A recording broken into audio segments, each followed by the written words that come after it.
qué pinta tienen. Que vaya muy bien, Gumersindo, gracias.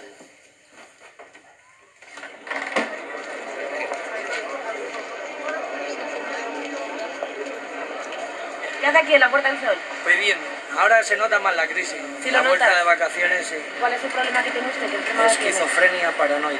Hay alguien que me está persiguiendo, o tengo una voz interior que me habla continuamente, no bebo alcohol, no dejo la medicación, no he ido por un bocadillo, algo suelto, un 25 euros.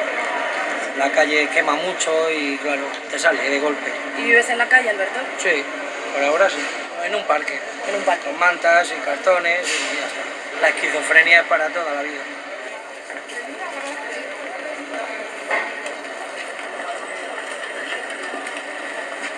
Oh, hi. I'm ready for you there. Oh, I'm sorry. That's all right. For 45 minutes. Te estaba buscando. Sorry. Claro, tenemos que ir. No, es un amigo mío de Vietnam. Ay, ¿qué hacéis en Vietnam? Yo fui a visitarle. ¿Fuiste a visitarle? Ajá. ¿Pero le conociste allí en Vietnam o cómo? No, ya éramos amigos de otra manera. Ah. Vale, gracias. ¿Os tenéis que ir o qué? Sí. Vale, pues nada. Thank you. Gracias, bye. ¿Toda la mañana con el papelito? ¿En serio? Hombre, ¿tan en serio como que estamos aquí? Buenas ¿Para tardes. quiénes? ¿Para quiénes? Para 4, para callejeros. ¿Sale la 4 esto? Vale, venga, a ver qué quieres saber. Porque me gusta llevar los zapatos limpios. La 4 es del gobierno socialista. No. Ha lo dicho, yo sé de Franco, por favor.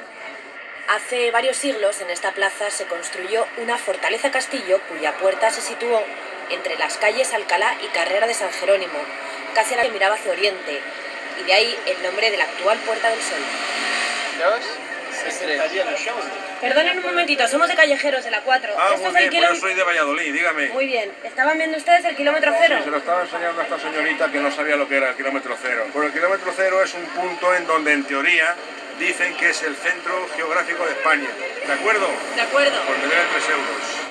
Vengo a pedir un deseo. ¿Vienes a pedir un deseo? Bueno, cuando llegué a Madrid me dijeron hace muchísimos años